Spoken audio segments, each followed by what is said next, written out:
Hi guys! Welcome sa A Day in the Life of Pongkan and Kuray. So yan, pagbukas ka ng pinto na good morning agad si Kuray, mukhang masarap yung tulog niya. Diba? Next naman ang ating baby girl, this princess si Pongkan. Ayan, nagdalo agad sila, diba? Talong-talong agad. Ayan, nag-explore na naman sila at saka nagkalat. Hindi lang halata. Ayan. O, diba? Nabulan. Siyempre di mawawala. Pag napagod, ayan, higa-higa. Diba? Sarap buhay. Ayan, pahinga lang. Ayan, parang walang ginalo, parang walang kinalat. Ang saya. Oh, diba? Siyempre, pagkatapos ng lahat ng ginawa nila, papahinga. Ayan, pahinga naman kasi napagod daw siya. Ayan, diba? Chillin'. Ayan, mukhang nagre-recharge na naman sila. Ayan. Pahinga lang para mamaya. Recharge. A few moments later.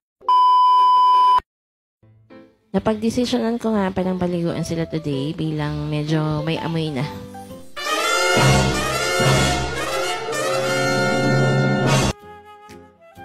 Ayan, kinukondisyon na natin sila kasi hindi nila gusto yung mangyayari. Lalo na si Pongkan. At dahil dyan, si Kuray yung unahin natin kasi mas behave siyang paliguan. Si Pongkan, ako ayoko na mag-talk. Ayan. Ang una natin ginagawa, syempre, konti-konti lang para hindi sila na bibigla.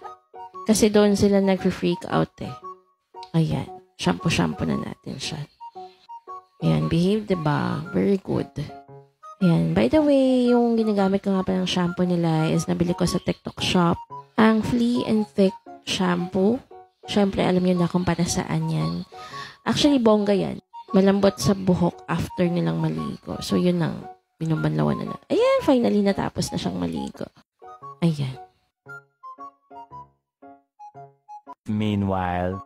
Ayan, proceed naman tayo sa ating next client. Ang ating Disney princess. Si Pongkan. Ayan, by the way, girl nga pala si Pongkan. Nabanggit ko na ba? Hindi ko na matandaan. Pero yun, babae siya. Ayan. Mukha lang siyang mabait yun, pero ang dami kong obstacles na pinagdadaan tuwing pinapaliguan siya. Pero wala tayong magagawa kundi tanggapin. Ganun talaga. Ayan. Finally natapos din. Kung alam nyo lang yung pinagdaanan ko dyan. Charis. Ayan. Finally. Oh, diba? Fresh.